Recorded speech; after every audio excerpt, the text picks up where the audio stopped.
Southeast Asia faces a growing displacement crisis. Myanmar and Cambodia have millions internally displaced, while Thailand and Malaysia host refugees without legal protection. Indonesia is a key transit point, and natural disasters in Philippines force millions from their homes. These are not just numbers, they are lives caught between danger and hope. In the Southeast Asia, Myanmar has the severest refugee crisis. According to the UNHCR, by December 2024, there were an estimate of 3.5 million internally displaced refugees. Additionally, there were 1.18 million refugees seeking asylum in nearby nations. The causes of this are complicated. Some context. The Myanmar government has been led for decades by military juntas. Even though it had a period of from 2011 to 2020 of limited democracy, a coup in 2021 ended that democracy. Furthermore, Myanmar military promotes a Buddhism national identity, discriminating ethnic groups of other religions, the biggest of which is the Rohingya people.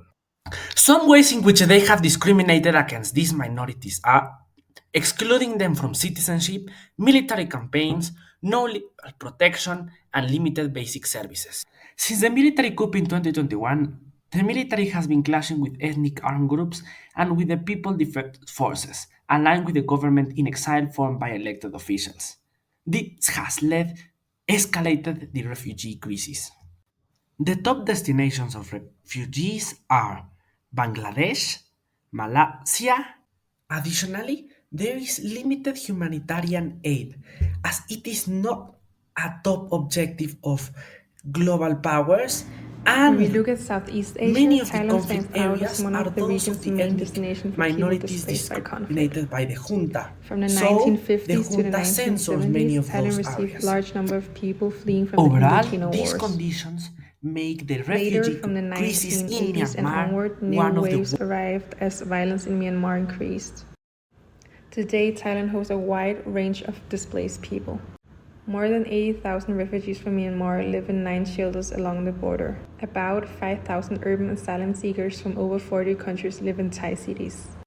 And more than 500,000 people are registered as stateless. Altogether, by the end of 2024, nearly 700,000 people in Thailand were displaced or without legal nationality. And yet, Thailand has never signed the 1951 Refugee Convention. Because of this, refugees have no legal status. Urban refugees often face limited access to healthcare, no right to work, and a constant risk of arrest.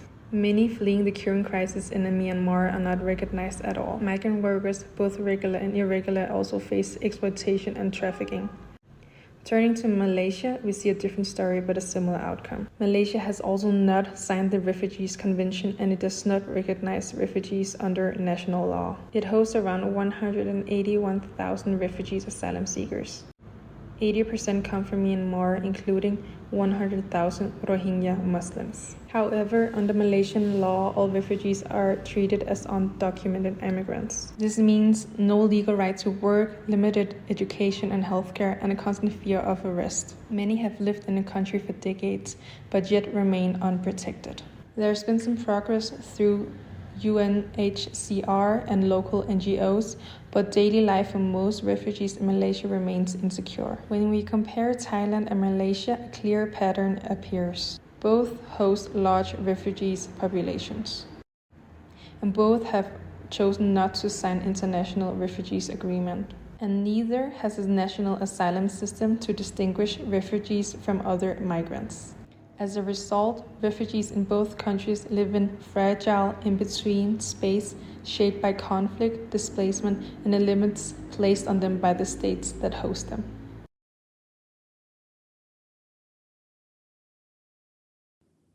Natural disasters are one of the main reasons for internal displacement worldwide, and climate change is just making the situation worse. The Philippines is one of the most disaster-prone nations. Since 2008, over 71 million internal displacements have been recorded caused by disasters. Projections indicate that within the 3 next decades, coast areas will be submerged. Super Typhoon Haiyan in 2013 was one of the most powerful cyclones in the world, causing 6,300 deaths, affecting 16 million people, displacing 4 million and destroying 90% of the infrastructure in Tacloban. Economic losses were estimated at 2 billion US dollars. Following the disaster, the government implemented the TRR plan and established Tacoblan North as a safe resettlement zone. However, the resettlement site faced a series of problems: small and substandard housing, lack of potable water, infrastructure delays, distance from employment opportunities, and lack of transparency in the resettlement process. Indonesia has become a key transit point for refugees in the Asia Pacific region. It currently hosts 11,000 refugees and asylum seekers from 52 countries, primarily Afghanistan, Myanmar, and Somalia. In recent years, Rohingya refugees' arrivals by sea have increased dramatically. The crisis is not resolved. Although Indonesia has shown humanitarian leadership, the response faces significant challenges: a lack of employment for refugees, disinformation campaigns against refugees, insufficient accommodation, and social resistance in host communities are some of examples of the challenges that Indonesia is facing. To address these challenges, UNHCR and the government of Indonesia are implementing the multi-year strategy, which aims to guarantee asylum to asylum seekers, prevent forced returns, include refugees in national systems such as health, education, and social protection, as well as strengthening the legal framework for the refugees management and promote durable solutions for resettlement and labor mobility. The next country is Cambodia.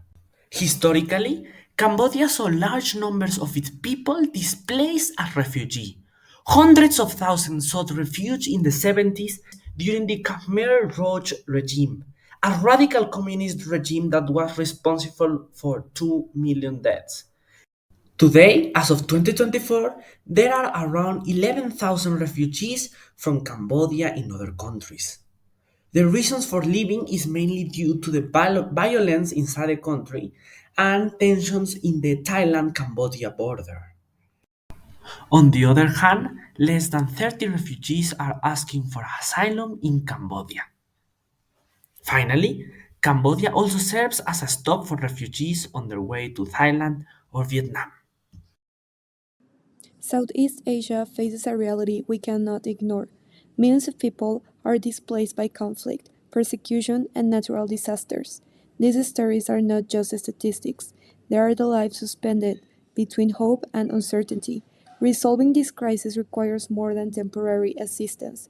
It demands international cooperation, inclusive policies, and a genuine commitment to ensuring dignity and security. It's a global challenge that calls upon all of us.